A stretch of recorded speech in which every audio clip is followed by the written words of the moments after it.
you could say it's easy to forget. You can people some people can say that, you know, and some people have that ability. You know, it's amazing. I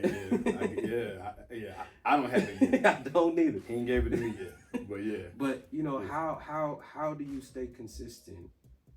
You know, believing in Him and keep on praying.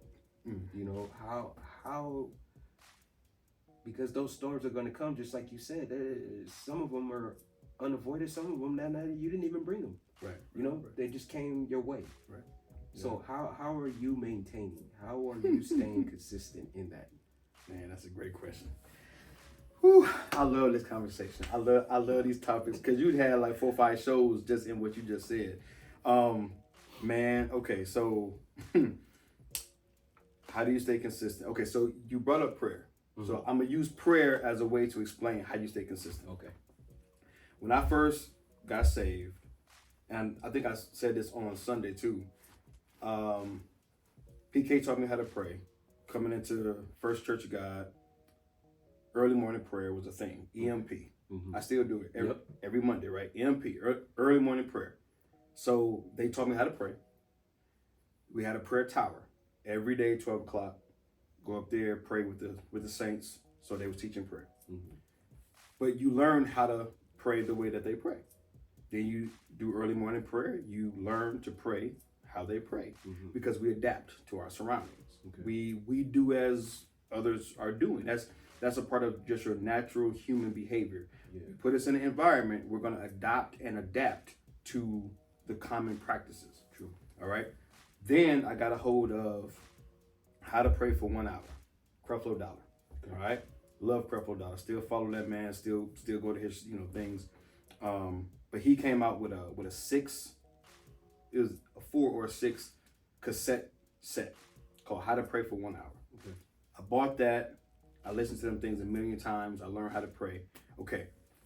From there, there was a time where, I don't know if it was a book, but it was something that we got going on as a church thing where that was a period of time where people were talking about praying the tabernacle prayer. Pray the prayer of Jabez. Okay. Pray the prayer of blank. Pray the prayer of blank. It was all these kinds of prayers. It was like a season of, I don't know, just in Christianity, I guess, when it was just popular. And every church was always talking about this new way to pray. So pray this prayer, pray that prayer, pray that prayer. Then they start coming out with books. The power of a praying husband, power of a praying wife. Yeah. All these different books on prayer. Then I got a hold of Jensen Franklin. He big on fasting. Okay. So he taught how to pray and fast. And if you don't pray and fast, if you don't pray, fast and pray, then so here's my point. And then brought me up to current day, which is where I am right now, is I'm really big on centering prayer, contemplative prayer, the whole 3 S's: solitude, silence, and stillness. Now it's all about being with God. Okay. and experiencing God's presence. That's my current place right now. My current evolution, my current stage. How do you stay consistent with believing in God through all your storms? You continue to elevate your awareness of God. Okay. So prayer, if you noticed, I started with what they exposed me to. Early morning prayer, prayer tower. Yeah. Then I started picking up steam because no one told me to purchase the Pray for 1 Hour. Yeah. Okay. That was me. Book of Jabez. I bought that book. This prayer. I bought that. This prayer. This conference. I went to that. This thing came up. I attended that. This one did. Now, not I as in I'm so big and great. It's I as in I took the initiative. Yeah. Yeah. Again, don't know why, but I just love to learn. So the way that you stay consistent with the coming storms, and you stay consistent in prayer, and you stay consistent with your relationship with God, is that it needs to continue to evolve. It needs to continue to elevate. If all I ever learned was how to pray for 1 hour and it stopped there, that means that it's gotten old, stagnant, and stale.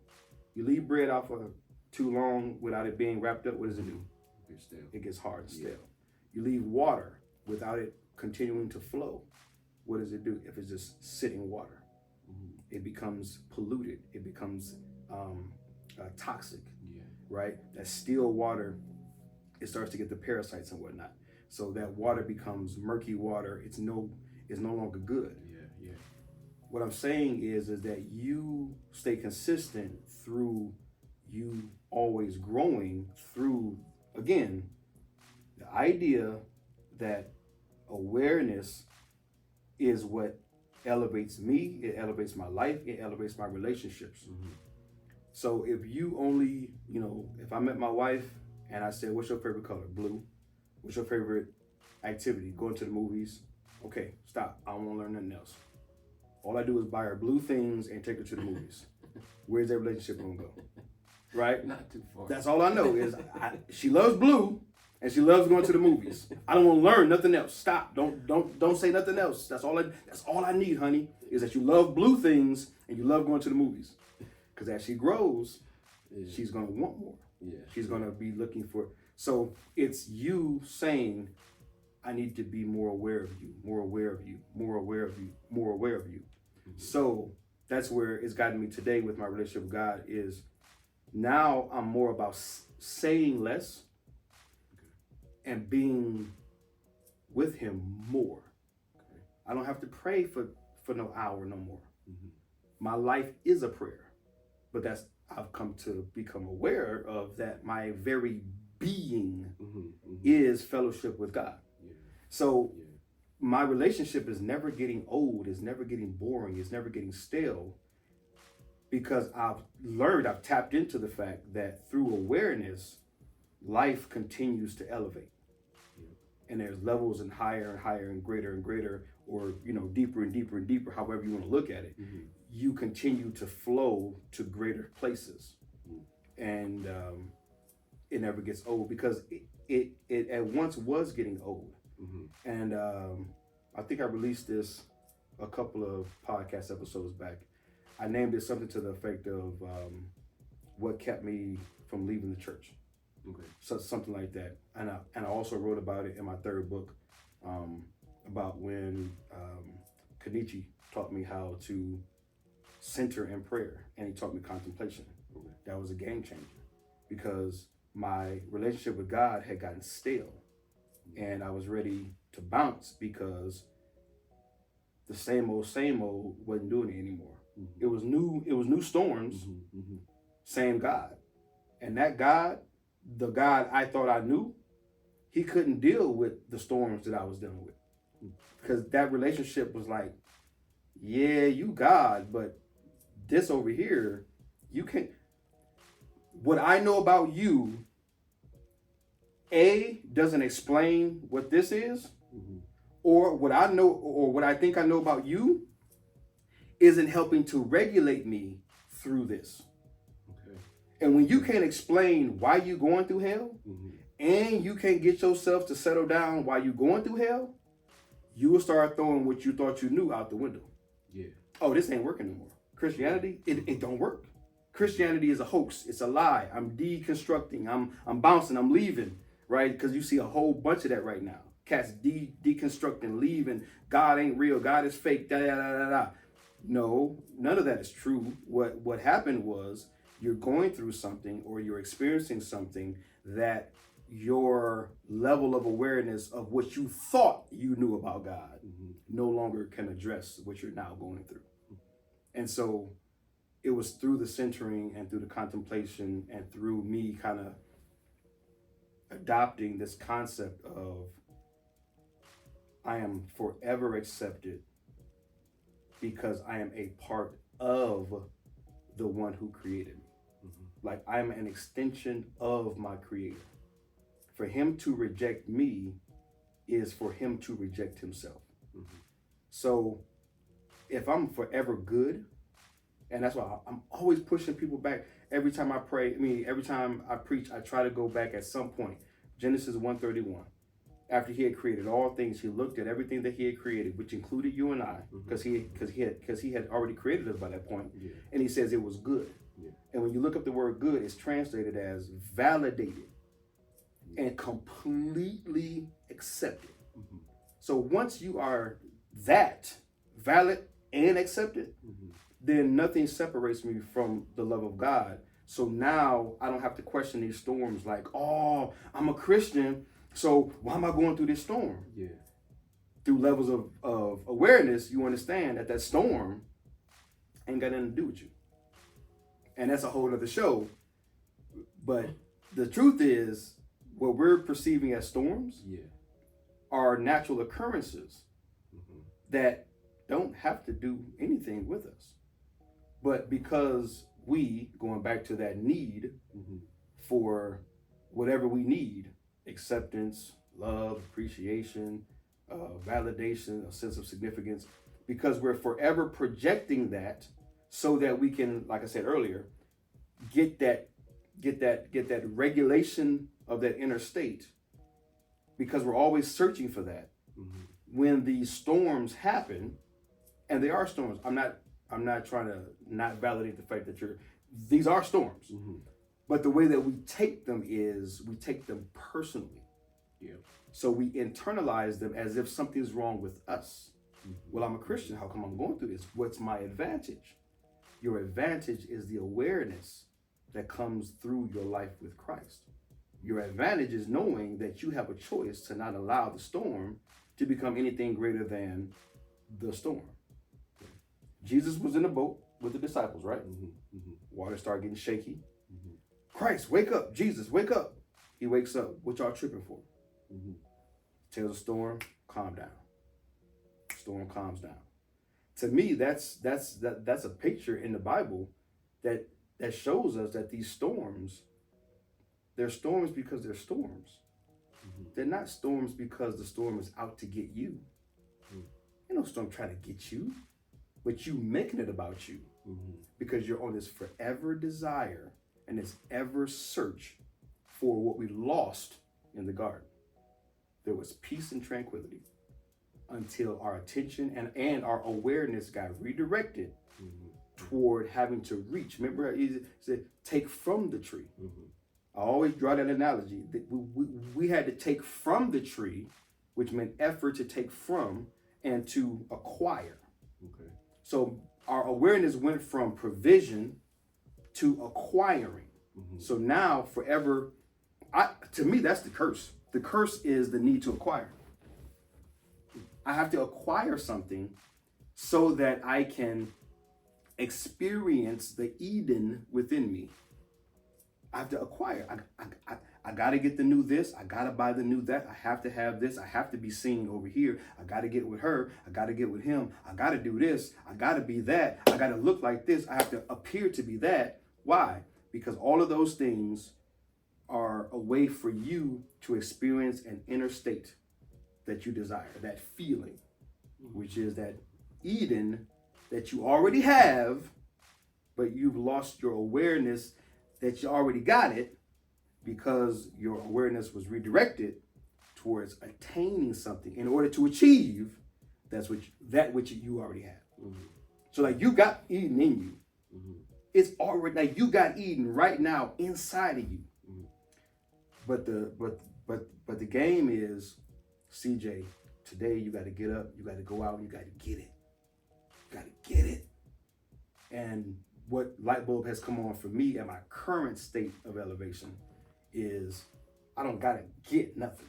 I got everything. So I can live out of what I have versus living for getting anything.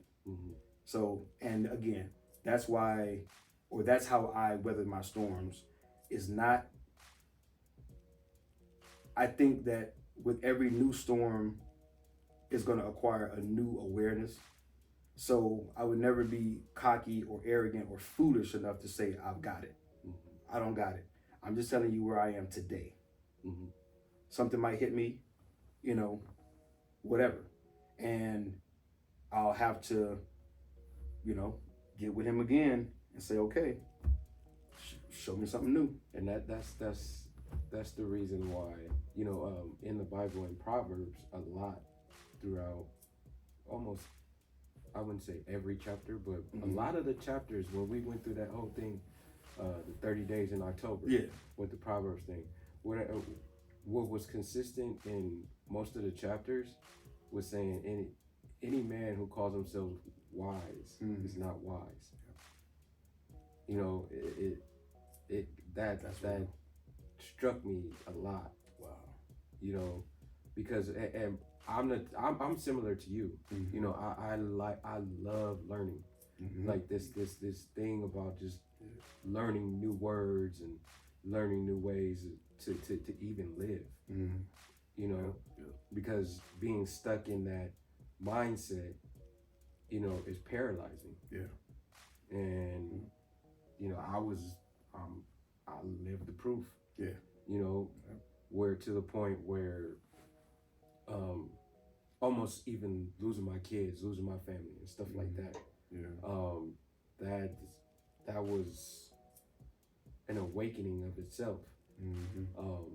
When that came about, it literally felt things like scales. Wow. Like how Paul, Paul when he went blind, right. it felt like scales came off my eyes. Wow, dude. Like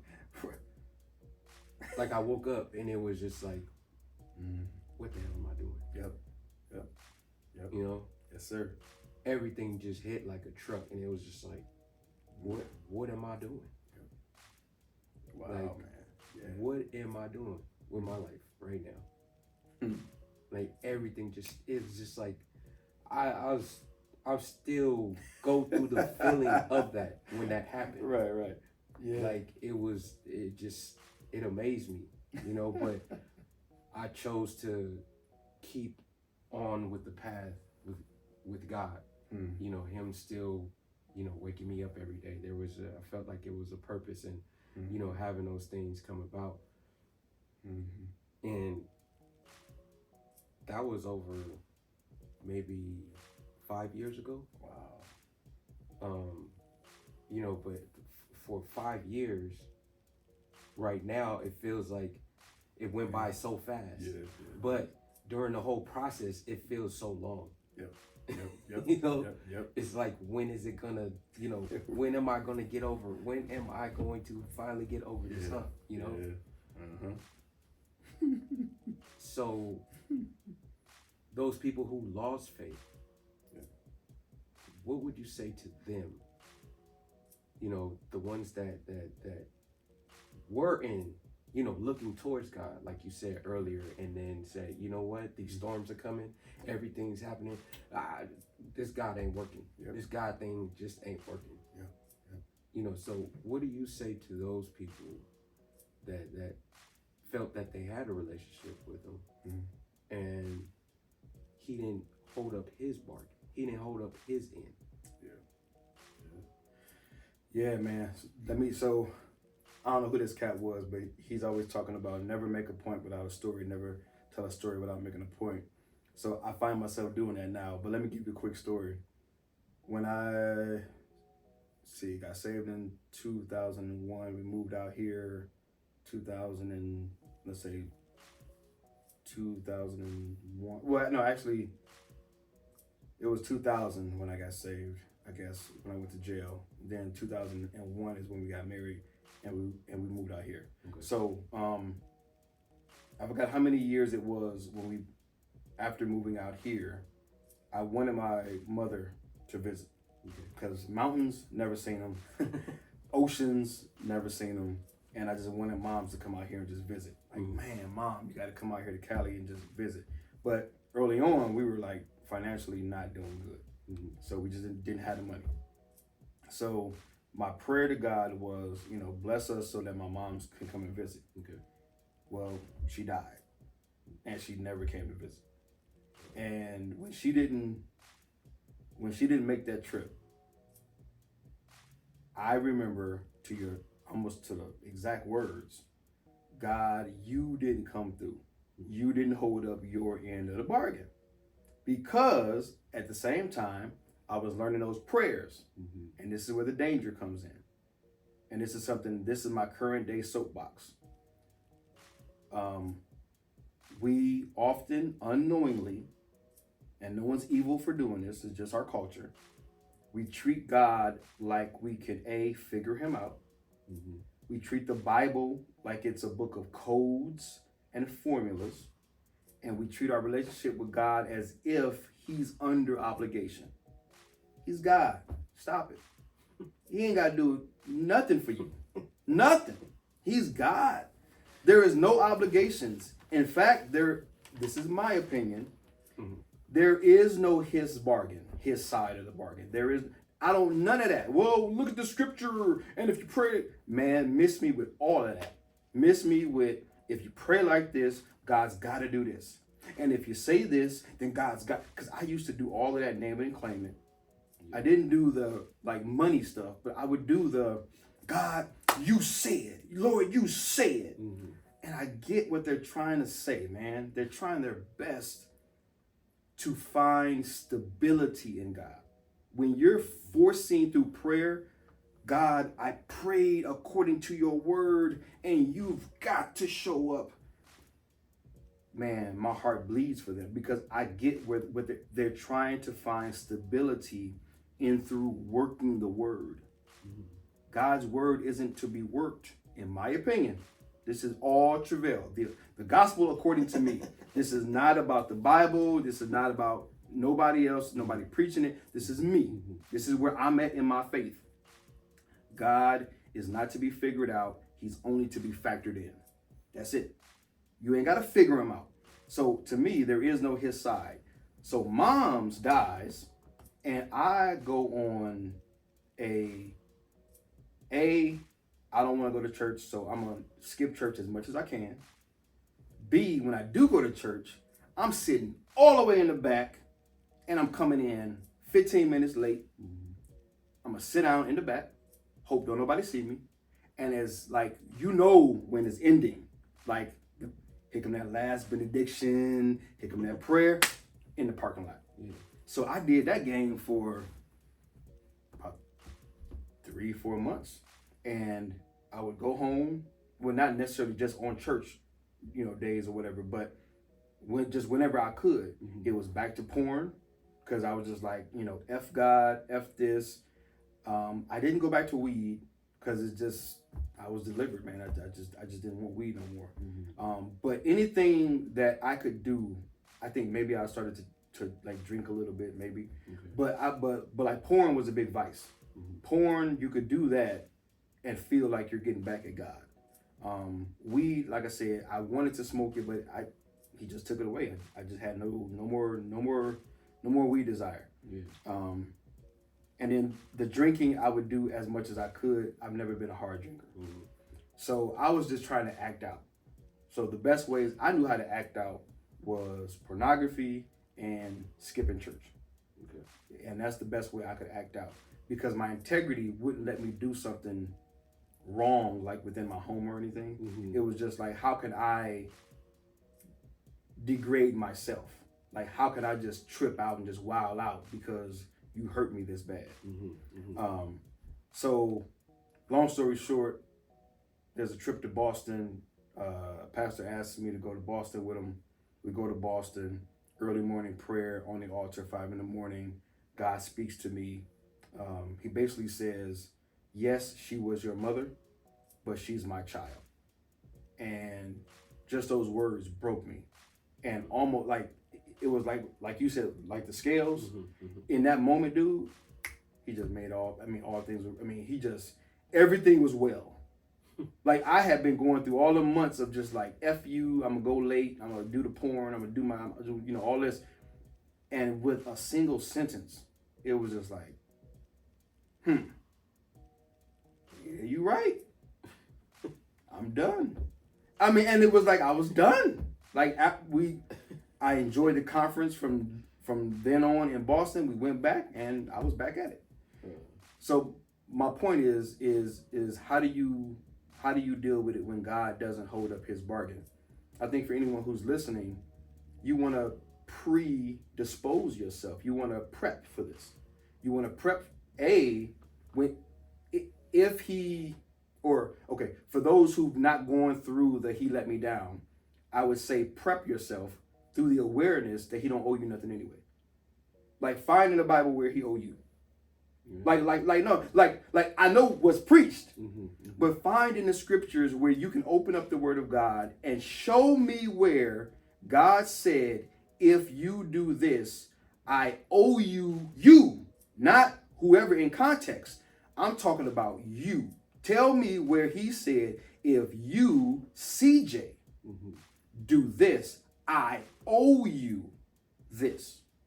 Because again, when we talk about context, the writers were writing out of their experience. They were writing out of their culture. They were writing in their context.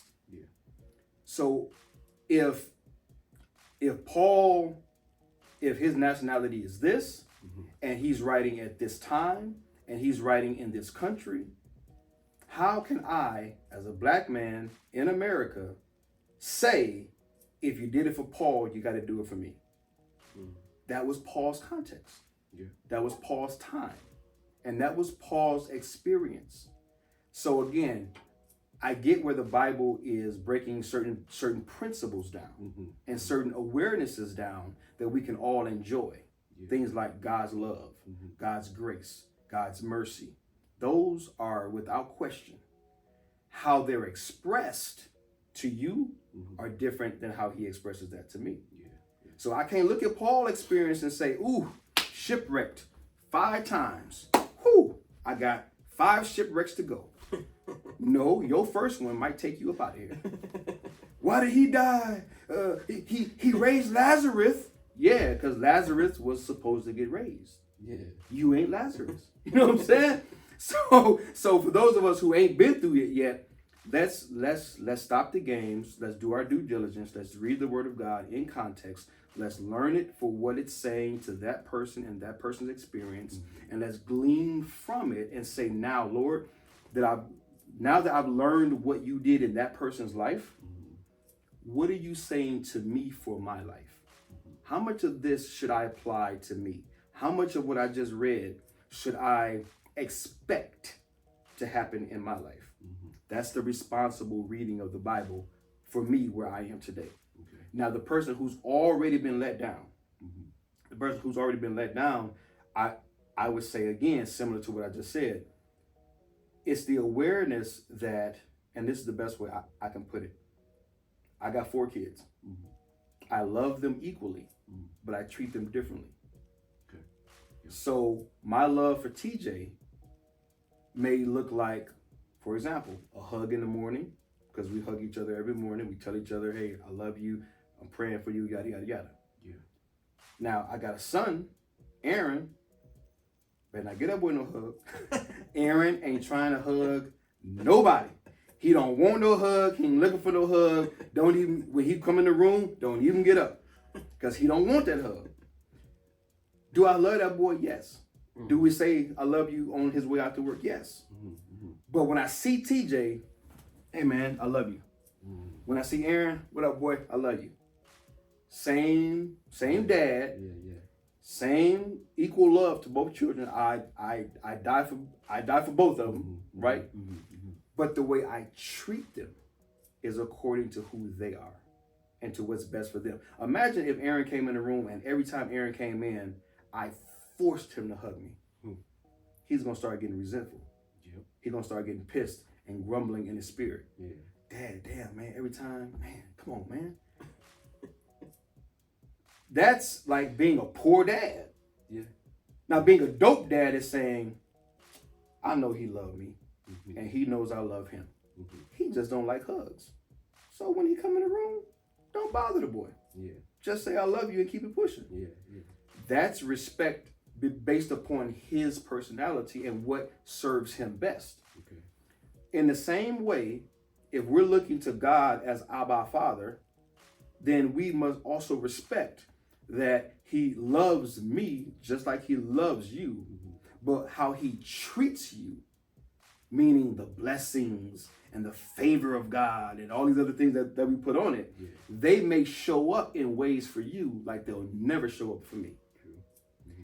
And sort of a bonus, we got to remember how small our minds are compared to the infinite glory of God. If he lets something happen in your life that appears to be a tragedy, you ain't got to do nothing. But what I've learned to do, I'm getting better.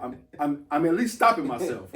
You ain't got to do nothing. You can stay black and die, whatever, however we say it, right? You ain't got to do nothing. But what I've learned to do is at least step back and say, this thing called life is way, way, way, way, way bigger than my personal agenda. Okay. And there are things that I don't understand and will never understand, and they're not for me to understand. I think, and let me say this one last thing, I think that's what got us in trouble in the beginning.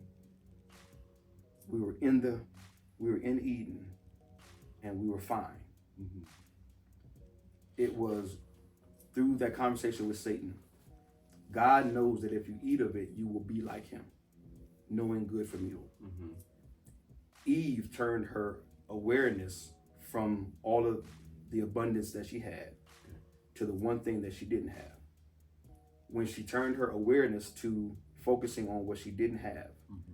the Bible says that it became pleasant to her eyes and desirable for wisdom and for knowledge. Mm-hmm. Mm-hmm.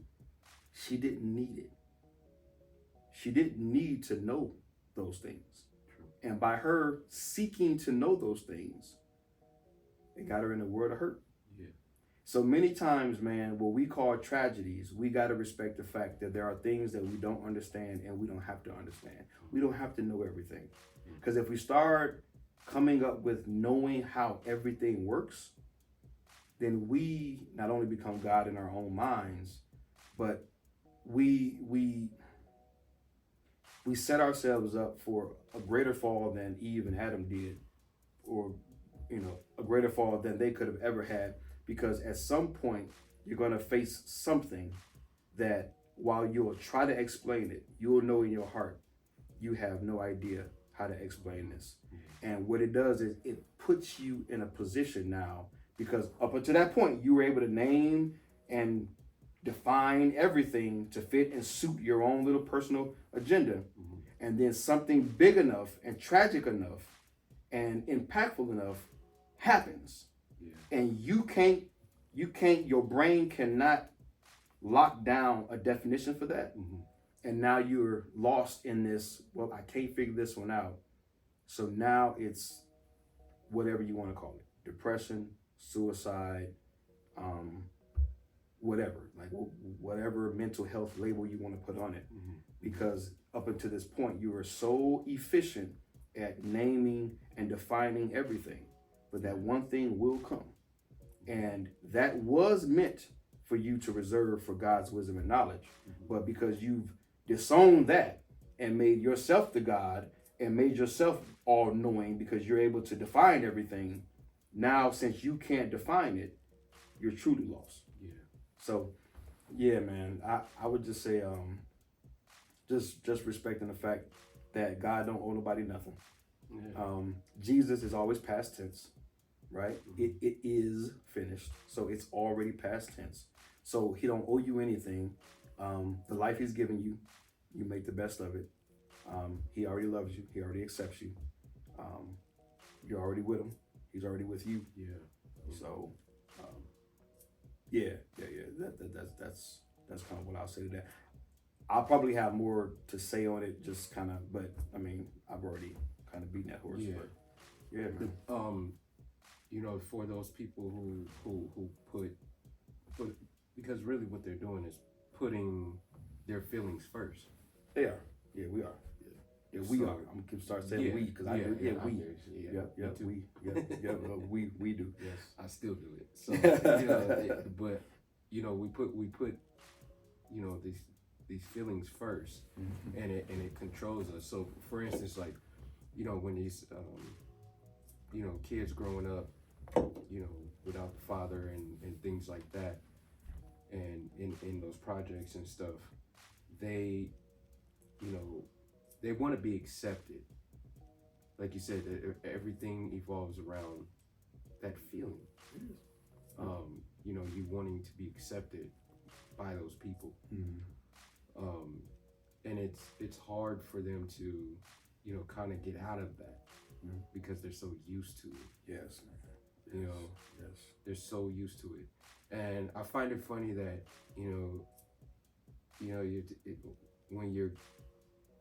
when you're involved in all that, there's kind of like this rule of, you're supposed to be the biggest, the strongest, the person that doesn't fear anything. You're the man. Yeah, man. So it's a bunch of y'all. Yeah. Trying to be this man. Right. Trying to be that ultimate man. Mm-hmm. The one that they fear. Right. So to say. Yep. And that's, as a man, growing up, I've witnessed it, and I've wanted that. Yeah, definitely. Yep. How to get out of that mindset? There's that, because that's so hard to get away from. Yeah. Because even in society, even without the gangbanging and stuff like that, even without having to go through that route, even in life, period. You want the money, you want the car, you want this, you want these things. Yep. These are your feelings, and how, that's just everybody's dream. How do we get away from that? Where we can be satisfied, with what we have. Because it's also a thin line with being satisfied. It is. It could be, being satisfied could also be a curse in a way. So from what I've been learning, because when you're staying stuck, just like you said, when that water's not flowing, you get those pesticides, it gets toxic. So there's like this thin line where you having to be satisfied and still going after the things that you want to go after. Right. Because these feelings we have with this, I want this. I want this house. Right. I want my own space. I want I want my car. Because I even have this thing where right now I'm going through it's this car. Right. I'm having so many problems with it. Okay. And I see it, and it's like my feeling towards it is like, why am I going through this? If I'm in this position where, God's with me, why am I going through this? So with my feelings is that, say for instance, that I wanted to go buy this new car or do these new things that are going against that are kind of like going against, how can I explain it? Like, it's going against what my goal is with God. Does that make sense? Yeah. Like if I know I'm not supposed to be asking of these things. You're saying that that you're not supposed to? Yeah, I know I'm not supposed to be going after these things, these feelings and stuff like that. Okay. Because these are the wants. Okay. Like you're saying, these wants. But at the same time, God has put this in me. The wants in you? Yeah. The wants for the things? Yeah. That's what you're currently saying? Yeah. Okay, go ahead. Okay. So he made me like this. Right. He's made everybody, but we've all had these similar goals in life of the things that we want. Right. So for you saying that in the Bible, where does it say that God owes us? Right. And what like what I've heard Mm-hmm. from the things that's been told to me. Right. You know, That's if a I key phrase. do this, That's a key phrase. if I do these things, Okay. if I follow this way, Uh-huh. then I should get those things. Correct. That's what I've been taught. Correct. That's what we've all been taught. Yeah. But does it make it right? No, not necessarily. But I mean, why would it be wrong? Right. Okay. So